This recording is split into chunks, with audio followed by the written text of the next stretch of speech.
شروع اللہ کے نام سے جو سب پر مہربان ہے، بہت مہربان ہے۔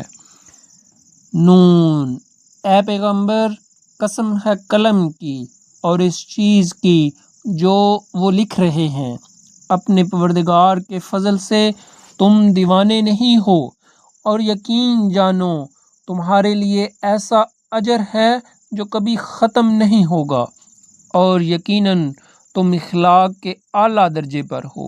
چنانچہ تم بھی دیکھ لو گے اور یہ لوگ بھی دیکھ لیں گے کہ تم میں سے کون دیوانگی میں مبتلا ہے۔ یقیناً تمہارا پروردگار اسے بھی خوب جانتا ہے جو اپنے راستوں سے بھٹک گیا ہے، اور ان لوگوں کو بھی خوب جانتا ہے جنہوں نے سیدھی راہ پا لی ہے۔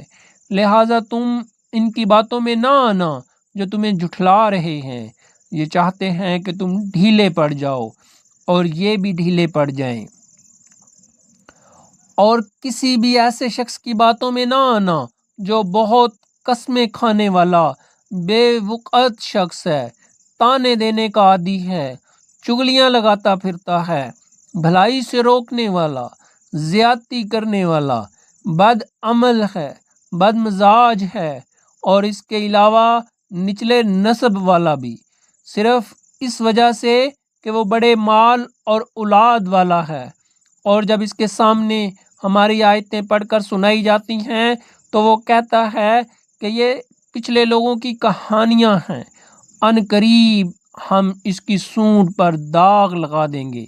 ہم نے ان مکہ والوں کو اسی طرح آزمائش میں ڈالا ہے جیسے ایک باغ والوں کو اس وقت آزمائش میں ڈالا تھا جب انہوں نے قسم کھائی تھی کہ صبح ہوتے ہی ہم اس باغ کا پھل توڑ لیں گے، اور یہ کہتے ہوئے وہ کوئی استثناء نہیں کر رہے تھے۔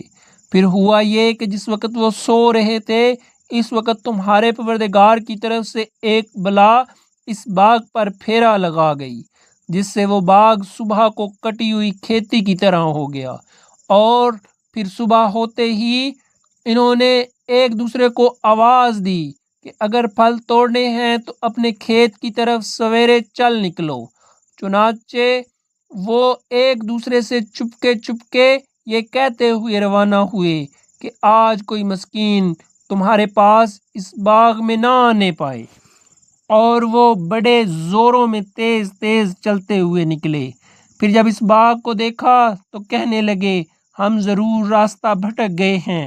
پھر کچھ دیر کے بعد کہا کہ نہیں، بلکہ ہم سب لٹ گئے ہیں۔ ان میں سے جو شخص سب سے اچھا تھا وہ کہنے لگا کیا میں نے تم سے نہیں کہا تھا کہ تم تسبیح کیوں نہیں کرتے؟ کہنے لگے ہم اپنے پروردگار کی تسبیح کرتے ہیں، یقیناً ہم ظالم تھے۔ پھر ایک دوسرے کی طرف متوجہ ہو کر ایک دوسرے کو ملامت کرنے لگے۔ پھر سب نے متفق ہو کر کہا کہ افسوس ہے ہم سب پر، یقیناً ہم سب نے سرکشی اختیار کر لی تھی۔ کیا بعید ہے کہ ہمارا پروردگار ہمیں اس باغ کے بدلے اس سے اچھا عطا فرما دے۔ بے شک ہم اپنے پروردگار کی طرف رجوع کرتے ہیں۔ عذاب ایسا ہی ہوتا ہے، اور آخرت کا عذاب یقیناً سب سے بڑا ہے، کاش یہ لوگ جانتے۔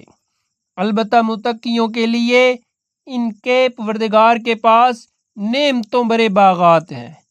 بھلا کیا ہم فرمانبرداروں کو مجرموں کے برابر کر دیں گے؟ تمہیں کیا ہو گیا ہے؟ تم کیسی باتیں طے کر لیتے ہو؟ کیا تمہارے پاس کوئی کتاب ہے جس میں تم یہ پڑھتے ہو کہ تمہیں وہاں وہی کچھ ملے گا جو تم پسند کرو گے، یا تم نے ہم سے قیامت کے دن تک باقی رہنے والی قسمیں لے رکھی ہیں کہ تمہیں وہی کچھ ملے گا جو تم طے کرو گے؟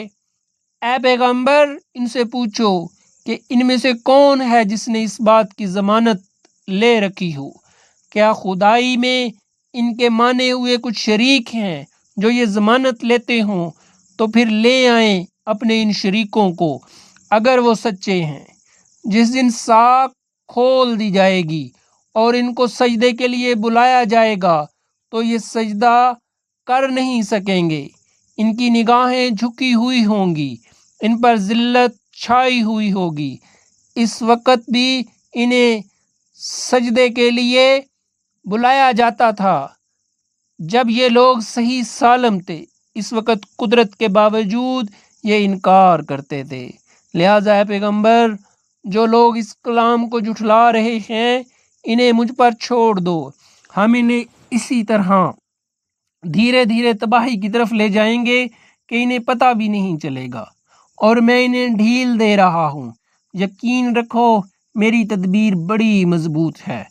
کیا تم ان سے کوئی اجرت مانگ رہے ہو کہ وہ تاوان کے بوجھ سے دبے جا رہے ہیں، یا ان کے پاس غیب کا علم ہے جسے وہ لکھ رہے ہوں؟ غرض تم اپنے پروردگار کا حکم ماننے تک صبر کیے جاؤ، اور مچھلی والے کی طرح مت ہو جانا جب انہوں نے غم سے گھٹ گھٹ کر ہمیں پکارا تھا کہ اگر ان کے پروردگار کے فضل نے انہیں سنبھال نہ لیا ہوتا تو انہیں بری حالت کے ساتھ اسی کھلے میدان میں پھینک دیا جاتا۔ پھر ان کے پروردگار نے انہیں منتخب فرما لیا اور انہیں صالحین میں شامل کر دیا۔